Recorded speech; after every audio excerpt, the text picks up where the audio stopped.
இயேசு கிறிஸ்துவின் நாமத்திலே உங்களை வாழ்த்தி வரவேற்கிறோம்.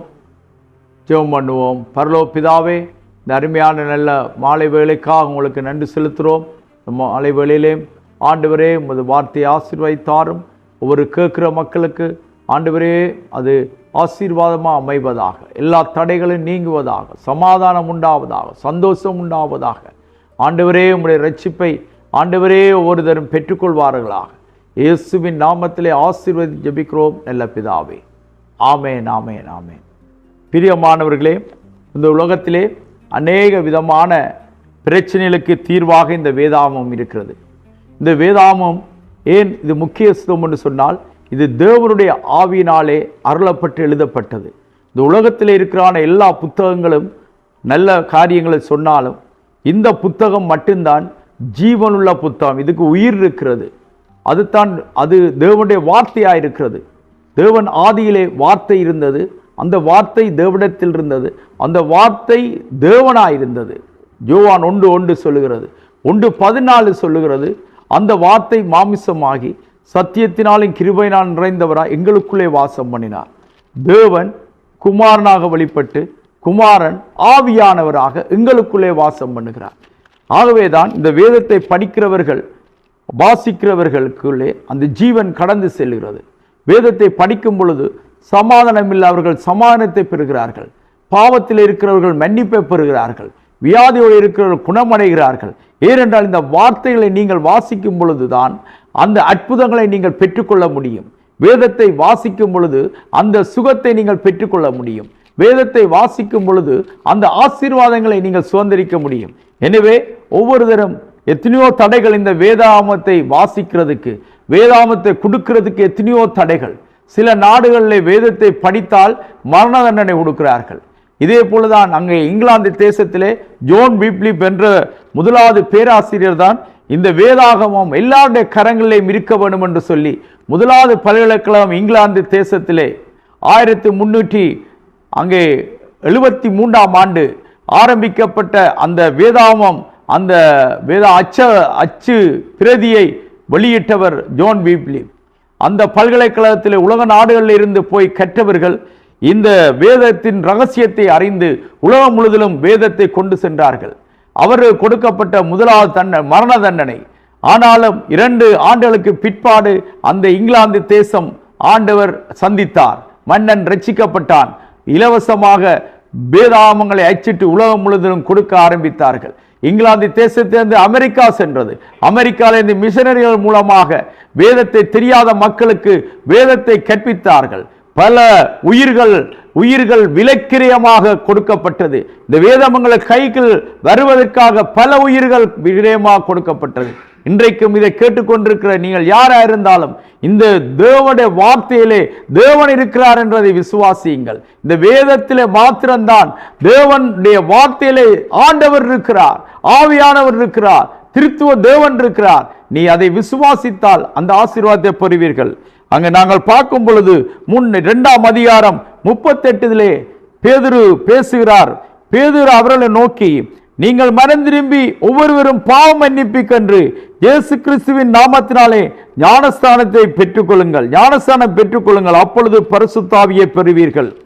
ஆண்டவருடைய வார்த்தை 2ஆம் அதிகாரத்திலே அவர்களுக்கு வந்த பொழுது பரிசுத்த ஆவியின் வல்லமையை பெற்றார்கள்.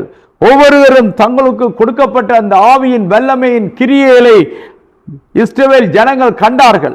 கண்டபொழுதுதான் அவர் கேட்கிறார், நீங்கள் யாரா இருந்தாலும் உலகத்திலே இஸ்ரவேலுக்கு அந்த நாட்களில் பெண்டிகோஸ் நாளிலே அநேக நாடுகளில் இருந்து ஜனங்கள் போனார்கள். போனவர்களுக்கு பிரசங்கிக்கிறார், நீங்கள் யாரா இருந்தாலும். பேதுரு அவர்களை நோக்கி மனம் திரும்பி, முதலாவதாக மனம் திரும்பி, நாங்கள் மனம் திரும்ப வேண்டியதாக இருக்கிறது. இயேசுவும் பிரசங்கிக்கும் பொழுது உலகத்திலே முதலாவது பிரசங்கம், மனம் திரும்புங்கள், பரலோக ராஜ்யம் சமீபமாய் இருக்கிறது. ஏன் நாங்கள் இதை சுவிசேஷத்தை பிரசங்கிக்கிறோம்? இந்த உலகத்துக்கு முடிவு வந்து விட்டது. தேவனுடைய வார்த்தையில சொல்லப்பட்டபடிதான் இந்த உலகங்களே யுத்தங்கள் நடந்து கொண்டிருக்கிறது, பஞ்சங்கள் நடந்து கொண்டிருக்கிறது, அங்கே வியாதிகள் வந்து கொண்டிருக்கிறது, பூமி எதிர்ச்சிகள் வந்து கொண்டிருக்கிறது, அநேக விதமான வெப்பங்கள் நாடுகளை அங்கே தாக்கிக் கொண்டிருக்கிறது. இன்னும் இது ஆரம்பம். வேதனைக்கு ஆரம்பம் பண்ணி வேதம் சொல்கிறது. இன்னும் ஜனங்களுடைய பாவத்தினாலே தண்டனைகள் வந்து கொண்டிருக்கிறது. இன்றைக்கு வேதத்தில் சொல்லப்பட்டபடி தேவனுடைய திட்டத்தின்படி நடக்காத நாடுகள், நடக்காத மனிதர்களை தேவன் தண்டிக்கிறார். ஆகவேதான் மனம் திரும்ப வேண்டும் என்று வேதம் சொல்லுகிறது. ஆகிய தேவனுடைய வார்த்தைக்கு மீறி நடக்கிற கலாச்சார சீரழிவுகளை காத்து தேவன் கண்டிக்கிறார். நோவாட நாட்கள் நடந்தது போல மனுஷகுமார் நாட்கள் நடக்கும் என்று சொல்கிறார். நோவாட நாட்களிலே ஜனங்கள் தங்களுடைய இஷ்டப்படி வாழ்ந்தார்கள். ஆண்டவர் மனிதனை படைத்ததற்கு மனஸ்தாபப்பட்டார். பிரியமானவரே, அதனால அவர் ஜலத்தினாலே உலகத்தை அழித்தார். இப்பொழுது இன்றைக்கும் ஆண்டவருடைய அழிவிலிருந்து நாங்கள் தப்புறதுக்கு ஒரே வழி மனம் திரும்பி அவரை நோக்கி என்ன சொல்ல, மனம் திரும்பி ஒவ்வொரு பாவ மன்னிப்புக்கென்று இயேசு கிறிஸ்துவின் நாமத்தினாலே நீங்கள் அந்த மன்னிப்பை பெற வேணும். ஒவ்வொரு தினம் அந்த மன்னிப்பை பெறலாம். இலகுவானது அந்த மன்னிப்பை. இயேசுவே என் பாவங்களை மன்னியும். அவர் 2000 ஆண்டுகளுக்கு முன்பாக இந்த உலகத்துக்கு வந்தார். அவரை இன்றைக்கும் எத்தனையோ ஜனங்கள் விசுவாசித்தாலும் இன்றைக்கும் இஸ்ரவேலை விசுவாசிக்காதவர்களும் இருக்கிறார்கள். 2000 ஆண்டுகளாக ஆகிட்டது. காட்டுவாசிகள் ரட்சிக்கப்படுகிறார்கள். நான் கேள்விப்பட்டேன், பப்புவாக்கினியில் ஒரு காட்டுக்களை வாழ்ற மனுஷர்களை சாப்பிடுற மனிதர்கள் அவர்களுக்கு சுவிசேஷம் போனது. அவர்கள் இந்த இப்பொழுது தனி நாடாக பிரிணப்படுத்தப்பட்டிருக்கிறது. பப்புவாக்கினி கிறிஸ்தவன் தான் அந்த நாட்டினுடைய மொழி, ரிலீஜன். கிறிஸ்தவத்துடைய பைபிள் தான் அவனுடைய பிளாக். அந்த பிரசிடென்ட் அதை டிக்ளேர் பண்ணி இருக்கிறார். தனி நாடாக காட்டுவாசிகளே விளங்கக்கூடியதாக வேதாம் அச்சிடப்பட்டு விளங்கப்படுத்தி வாழ்ற வாழ்க்கை தவறு, மனிதர்களை கொலை செய்யறது தவறு, மனிதர்களை புசிப்பது தவறு, பல திருமணங்களை செய்யறது தவறு, குடிக்கிறது தவறு. இப்படியாக அவருடைய காட்டுக்குள்ளே வாழ்ற மனிதர்களுக்கு சுவிசேஷ மிஷனரிகள் சத்தியத்தை சொல்லி அது ஒரு நாடாக மாறி இருக்கிறது. அப்படியானால் மற்றவர்களுடைய நிலை என்ன? கல்விமான்களுடைய நிலை என்ன? படித்தவருடைய நிலை என்ன? இந்த வேதாமத்தை படித்தால் அதிலே சத்தியம், ஜீவன் இருக்கிறது, தேவனுடைய ஆவி இருக்கிறது. உங்களுக்கு அதை புரிய பண்ணுவார், அந்த மன்னிப்பை தருவார். நாங்கள் மனம் திரும்பி அவருடைய இயேசுவின் நாமத்திலே மனம் திரும்பி, அங்கே பேதுரு சொல்லும் பொழுது கர்த்தருடைய நாமத்திலே ஒவ்வொருவரும் பாவ மன்னிப்புக்கென்று அதில் ஒரு ஞானஸ்தானம் பெறும். பாவத்துக்கு மரித்து நீதிக்கு எழுந்திருக்கிறது ஞானஸ்தானம். அது தண்ணீரில் முழுக்கு ஞானஸ்தானம். பல இடங்களிலே அது சொல்லப்படுகிறது. ஞானஸ்தானத்தில் உள்ள அர்த்தம் அதுதான். பாவத்துக்கு நாங்கள் மரித்து நாங்கள் பகிரங்கமாகவே நீதிக்கு எழுந்திருக்கிறோம்.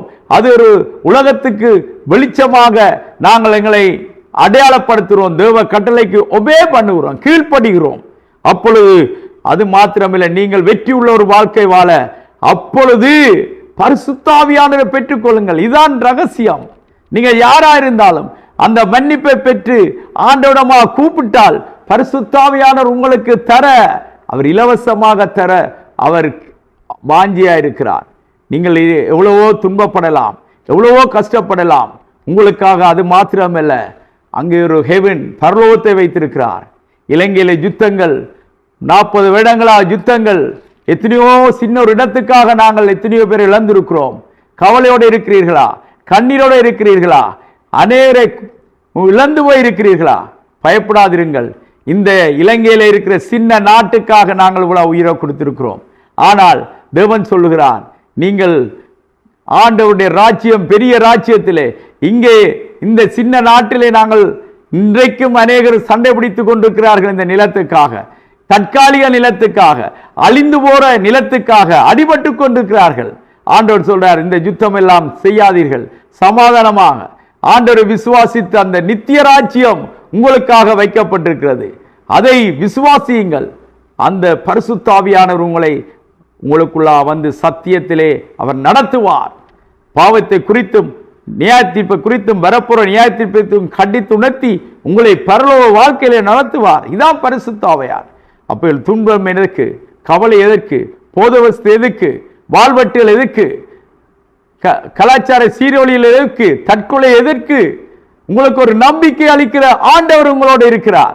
உங்களை யார் கைவிட்டாலும் ஆண்டவர் சொல்றார், வருத்தப்பட்டு பாரசோப்பில்லை, நீங்கள் எல்லோரும் என்னிடத்தில் வாருங்கள், நான் உங்களுக்கு இளைப்பாற்றுவேன். வாலிபர்களுக்கு விசேஷமாக உங்களுக்கு ஒரு தோல்வியா, உங்களுக்கு ஒரு நம்பிக்கை இல்லாமல் இருக்கலாம், உங்களை அழைக்கிறார் ஆண்டவராய் இயேசு கிறிஸ்து. உங்களுடைய வாழ்க்கையை மாற்றும்படியாக நம்பிக்கையை தரும்படியா. நானும் ஒரு காலத்திலே 18 வயதிலே ஒரு நம்பிக்கையற்றவனாக நான் திரிந்தேன், அலைந்து திரிந்தேன். இங்கே யுத்தம், இந்திய ராணுவம் வந்தது, வாலிபர்களை பிடித்துக் கொண்டிருந்த காலம்.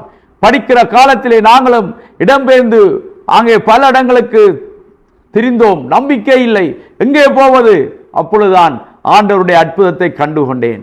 இயேசுதான் அங்கே எங்களுக்காக, கடவுள் தான் இயேசு என்ற மாநில மனுஷ சாயலானார் என்று, கடவுள் மனிதனானார். அதுதான் 1 தீமோத்தேயு 3:16 சொல்லுது. அன்றியும் தேவபக்தி ரகசியமானது, மகா மேன்மை உள்ளது. ரகசியம் தேவபக்தி, தேவனை குறித்தது ஒரு ரகசியம். தேவன் மாமிசமானார், தேவன் மாமிசமானார். அதை ஆண்டவர் இன்றைக்கு அந்த வெளிச்சத்தை உங்களுக்கு தருவாராக. இதை கேட்டுக்கொண்டிருக்கிற ஒவ்வொருவருக்கும் அந்த வெளிச்சத்தை தருவாராக. அந்த தேவனை அண்டிக் கொண்டால் நீங்கள் சமாதானத்தோட சந்தோஷத்தோட இந்த பூமியிலேயும் வாழலாம்.